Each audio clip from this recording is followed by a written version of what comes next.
안녕하세요. 김성길 목사와 함께하는 예수님 이야기 제1단원 이 시간에는 113회가 되겠습니다. 우리가 지금 제3장을 살펴보고 있죠. 진행되는 구원계획과 오늘의 현장. 그래서 하나님의 복음운동이 구약시대에서부터 계속 진행되어 왔지만 특히 이게 본격적으로 확산되는 것은 성령의 임재, 신약시대부터 출발한다. 그래서 사도행전에서 출발된 복음운동의 역사가 어떤 과정을 거쳐서 어떻게 지금 어떤 상태에서 진행되고 있는지 이런 부분들에 대해서 제 견해를 지금 이렇게 나누고 있습니다. 그래서 저는 8단계로 나누어서 이 역사의 흐름을 살펴보고 있습니다. 이것은 우리 신학자들이나 또 교회 역사를 다루시는 분들이나 또 선교 역사를 다루시는 분들이 다 다양한 또 이 시대의 흐름을 정리할 수 있기 때문에 제가 이야기하는 게 이게 꼭 정답이 아니라는 거 참고하시고, 저는 선교 사역을 하기 위해서 이렇게 이제 구분을 좀 해봤다는 것을 말씀을 드립니다.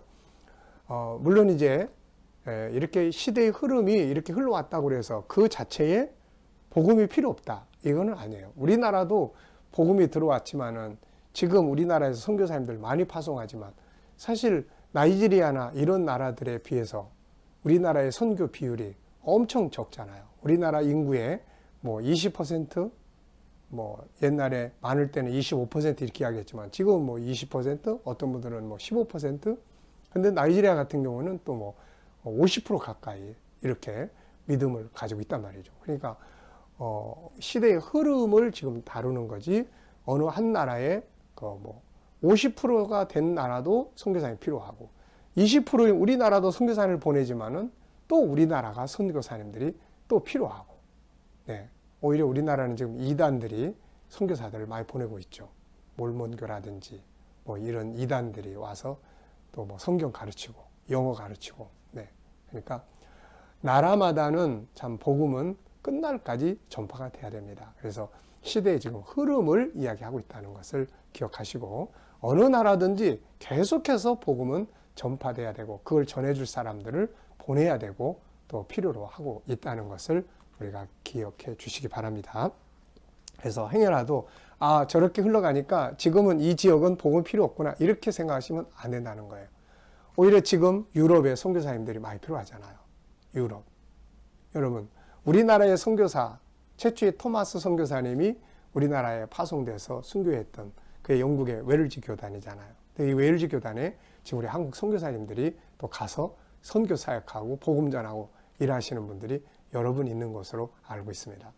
이렇게 흐름은 바뀌어가고 있지만은, 그러나 각 나라, 각 민족, 땅끝까지 마지막까지 복음 전파는 어느 나라, 어느 민족이든지 계속 지속돼야 한다는 것을 우리가 기억해 주시기 바랍니다.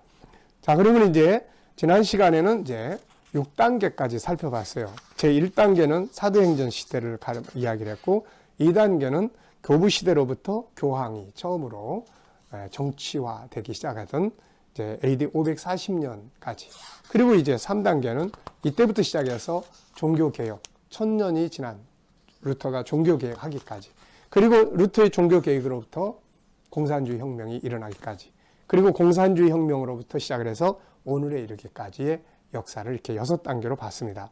그리고 이제 제7단계는 440페이지 이슬람의 구원운동, 중동, 북아프리카 이런 지역들인데요. 주님은 마태복음 24장 14절에서 천국 복음이 모든 민족에게 전파되기 위해서 온 세계에 증거될 것이라고 하시면서 복음이 온 세계에 증거되면 그때는 끝이 온다고 말씀했습니다. 따라서 주님의 나라가 임하기 전에 먼저 온 세계의 복음이 온전하게 전파되는 일이 있을 것입니다. 그렇게 되기 위해서 온 세계의 복음 증거를 가로막는 세력이 없어져야 되죠. 그러므로 우리는 공산권이 문을 연 오늘에 와서는 다음에는 이제 이슬람권이 문을 여는 시대가 온다. 지금도 물론 보이지 않게 개별적으로 또 인터넷을 통해서 또 복음을 받아들이는 그런 이슬람권의 사람들도 많이 있죠. 그러나 우리가 하나님 나라 운동을 연구를 해 가다 보면은 어느 땐가는 이런, 지금은 핍박을 많이 받고 있잖아요. 근데 이런 것들이 걷어지는, 문이 열려서, 하나님은 그렇잖아요. 나 복음 못 들었는데요. 이게 아니고 들었는데 안 믿는 건 어쩔 수 없는 거예요. 그래서 지구상의 어느 한 지역도 인위적인 인간의 힘에 의해서 복음이 못 들어가게 하는 이런 역사는 하나님 앞에는 없는 거죠. 그래서 하나님이 하나님의 방법에 의해서 어느 시대인가 이 장막을 이렇게 걷어내실 때가 온다는 거죠. 그때는 본격적으로, 지금은 숨어서 몰래 비밀리에 핍박받고 잡혀서 가고 죽고 막 이러지만은 그런 시기가 온다는 것입니다. 저는 그것을 이야기하고 있는 거예요. 지금도 당연히 복음이 이슬람권에도 계속 전해지고 있고, 뭐 인터넷이나 다양한 방법을 통해서 또 그 속에 들어가서 사역하시는 선교사님들도 계시고, 그러니까 이렇게 다 자꾸 걸음을 주고 하다가 어느 하나님의 역사의 때 이스라엘 백성들이 애굽에서 이렇게 다 나오듯이 그런 시기가 온다, 그런 이야기죠. 자, 8번째 마지막 단계는 이제 유대인들의 남은 자들의 구원이에요. 이거 우리 시대에 될지 아니면 다음 세대에 의해서 될지 모르지만 이것도 역시 마찬가지예요. 지금은 유대인들도 예루살렘에 가서 보면은 기독교인들이 굉장히 많아요. 특히 저는 구소련권 사역을 많이 했기 때문에 예루살렘의 구소련권의 사람들이 거의 유대인들이 예루살렘에 가 있는 유대인들이 굉장히 많지만은 그 중에서 굉장히 많은 퍼센테이지를 구소련권에서 간 유대인들이 차지하고 있어요. 그래서 이스라엘에 가서 예루살렘에 가보면은 라디오 방송 다 나올 때 러시아어로 나오는 방송이 있단 말이에요. 그만큼 이렇게 러시아계 유대인들이 갔는데 러시아계 유대인들은 크리스찬들이 많습니다. 그리고 또 이디오피아계 유대인들, 이 사람들도 크리스찬들이 굉장히 많아요. 그래서 세계 곳곳에서 이렇게 돌아온 유대인들 중에 기독교인들이 참 많고, 그로 인해서 개개인적으로는 구원운동이 이렇게 진행이 됩니다. 그러나 그것도 이제 한꺼번에 하나님의 구원 역사의 마지막 한꺼번에 이제 전체 민족적 회개 운동이 일어난다. 성경은 그걸 이야기하고 있다고요. 초대교회 때 하루에 막 3,000명, 5,000명씩 회개 운동이 일어났던 것과 같은 거죠. 그거는 하나님이 하나님의 때에 하시게 되는 거예요. 성경은 그걸 이야기하고 있습니다. 이게 되면 이제 하나님의 구원 계획은 완성되는 거예요. 그래서 앞에 7단계는 이슬람의 그런 역사들이 일어나는 시간이 온다. 그래서 이방인들이 다 돌아오고, 그리고 나면 마지막 유대인들의 남은 자들이 다 돌아온다. 그러면 주님이 재림하시게 되는 것이죠. 자, 결국 하나님의 구원 운동에 있어서 마지막 순서는 유대인들의 남은 자들의 구원이다. 바울은 이미 이방인들의 구원이 완성된 후에 유대인들의 남은 자들의 구원이 이루어질 것을 설명한 바 있다. 로마서 11장 25절 26절에 보면 형제들아 너희가 스스로 지혜대함을 명키 하여 이 비밀을 너희가 모르기를 내가 원치 아니하노니 이 비밀은 이방인의 충만한 수가 들어오기까지 이스라엘의 더러는 완악하게 된 것이라. 그리하여 온 이스라엘이 구원을 얻으리라. 자, 이방인의 충만한 자의 수가 돌아오면 유대인의 남은 자의 수가 돌아옵니다. 이런 일들의 과정에 정치적 역사들은 적그리스도라는 인물이 등장하게 되는 거죠. 다니엘서를 통해서 우리는 이런 시기적 문제들을 살펴볼 수가 있습니다. 자, 스가랴 선지자 역시 스가랴 12장 10절로 13장 9절까지 해서 유대인들의 구원이 예수님의 재림 직전에 민족적으로 이루어질 것을 예언하고 있죠. 스가랴 12장 10절 내가 다윗의 집과 예루살렘 거민에게 은총과 강구하는 심령을 부어주리니 그들이 그 찌른 바 그를 바라보고 그를 위하여 애통하기를 독자를 위하여 애통하다며 그를 위하여 통곡하기를 장자를 위하여 통곡하듯 하리로다. 사도 요한 역시 계시록 7장 4절로 8절에서 이런 사실을 환상 가운데 보고 증거합니다. 내가 입맞은 자의 수를 들인 이스라엘 자손의 각 지파 중에서 입맞은 자들이 14만 4천이다. 유대인들의 구원이 이루어짐으로써 하나님의 구원 계획은 완성되게 됩니다. 그것이 계시록 7장 9절이죠.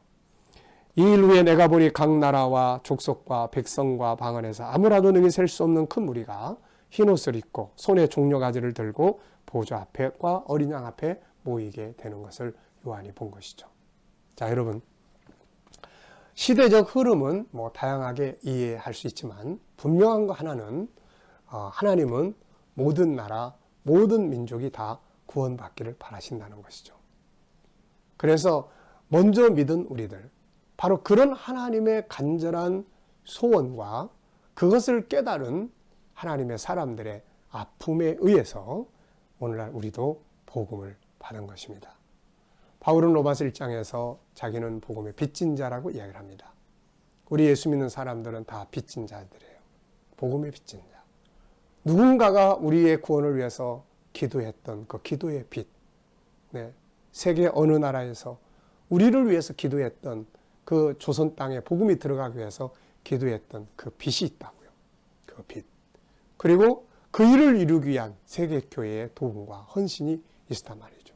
6.25 전쟁 때 많은 나라들, 우리나라 와서 도와주면서 복음을 가지고 온 나라들이 또 있었잖아요. 그들의 도움으로 이 나라가 일어설 수 있었고 그들의 기도로 한국교회가 부흥하게 되었습니다. 이제는 우리 한국에서 선교사님들 참 많이 보내고 있어요. 저는 어느 날 세계 지도를 펼쳐놓고 쭉 살펴보면서 1차 대전, 2차 대전을 통해서 식민지 국가들이 굉장히 많이 독립을 하기 시작을 했죠. 1차 대전이 끝나고 26개의 나라가 모여서 전쟁이 없는 세상 만들자 해서 만들어 놓은 것이 유엔이에요. 국제연합이었어요. 근데 국제연합이 만들어진 지 20년도 안 돼가지고 다시 전쟁, 2차 대전이 일어났죠. 이거 끝나고 나서 세계는 자, 우리 진짜 전쟁하지 말자. 그래가지고 51개의 나라가 모여서 오늘의 국제연합을 만들었어요. 자, 지금은 몇 나라가 가입된지 아십니까? 가입된 나라만 190여 개가 넘습니다. 가입되지 않은 나라까지 합치면 200 몇십 개가 되는 거죠. 그만큼 많은 나라가 지구상에 독립을 해서 존재를 해요. 아프리카, 중동, 그리고 아시아, 그리고 중남미. 수많은 지역의 나라들이 1차 대전, 2차 대전을 거치면서 독립을 했어요. 우리나라도 그 중에 하나였어요. 이 독립된 나라들이 정치적으로, 경제적으로, 무엇보다도 신앙의 영적 부흥운동이 일어났던 나라는 대한민국뿐입니다. 물론 뭐 싱가포르라든지 또 주변에 그런 부흥들이 일어나서 그들에 의해서 또 선교도 파송하고 경제도 발전한 나라들이지만 좀 더 큰 나라들로 보면 중남미로부터 시작을 해서 그 다음에 소아시아 그리고 중동, 아프리카 이르기까지 나라는 독립했지만 복음운동에 있어서도 경제적인 면에서도 정치적인 면에서도 이렇게 세계 속에 부강한 나라로 등장한 나라는 대한민국뿐입니다. 왜 하나님이 이렇게 하셨을까요? 저는 그걸 딱 보면서 너무 감동이 됐어요. 너무. 다 독립하고 다 했지만 경제, 또 정치, 그리고 더 나아가서 신앙의 부흥운동. 왜 그렇게 했을까요? 저는 우리나라가 땅끝에 있는 나라고 이야기하는 분들 계시는데 저는 지도를 이렇게 놓으면 우리나라 가운데 있는 것 같아요. 이쪽으로 북미가 있고 중남미가 있고 이쪽으로 또 중동이 있고 유럽이 있고 그래서 어떻게 보면 그 중심부에 한국이 딱 있는 것처럼 보일 때가 있어요. 여러분 지금 한국은 어떻습니까? 이제 한국교회가 다시 일어나야 되겠죠. 다시 일어나면서 세계를 향한 이 복음운동.